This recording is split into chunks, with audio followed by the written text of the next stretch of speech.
আমি এখন আছি ঐতিহ্যবাহী কেল্লা গোদারা ঘাটে। বাচ্চারা এখন ট্রলারে উঠছে। দেখেন, ওরা সাঁতরে ট্রলারের উপর উঠে পড়ছে আর ট্রলারে বালু ভরে নিয়ে যাচ্ছে।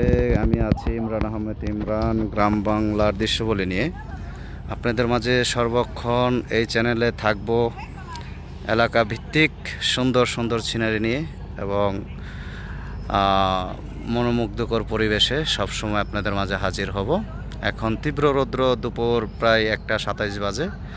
আর সকলকে বলছি, দয়া করে আমার চ্যানেলটি অবশ্যই সাবস্ক্রাইব করবেন, লাইক এবং কমেন্ট দিয়ে আমাকে জানাবেন আমার ভিডিওগুলো আপনাদের কাছে ভালো লাগে কিনা।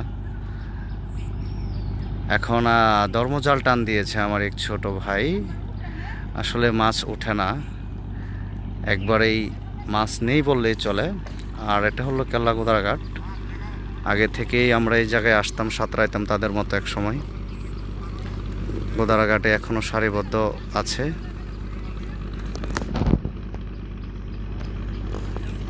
আর ওই দিকে হলো ইজ্জতপুর গোদারা ঘাট ব্রিজ দেখা যাচ্ছে। ওইখানে একটা গোদারা ছিল, আর এখন বর্তমান ওইখানে ব্রিজ হয়ে গিয়েছে, যার ফলে আর গোদারাগুলো চলে না। আর এই জায়গায় একটা গোদারাঘাট ছিল, এটাই সর্বোচ্চ মানুষের চলাচলের ব্যবস্থা ছিল সর্বোচ্চ। কাউরাই থেকে নেগোয়ারি, মাখল অধিমুখী যারা ছিল এদিকে, তারা সবাই এখান দিয়ে চলাচল করত।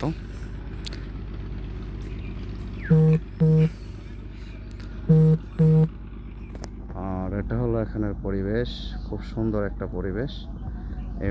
এটা একটা ক্ষেত আর কি, ধান ক্ষেত, সবসময় ধান করে এই ক্ষেতে।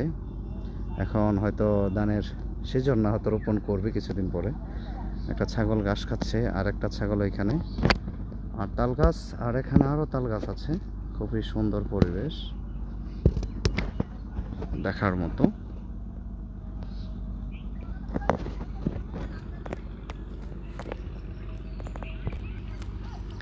এখানে আর একজন ছোট ভাই মাছ ধরতেছে ধর্মজাল দিয়ে। আমরা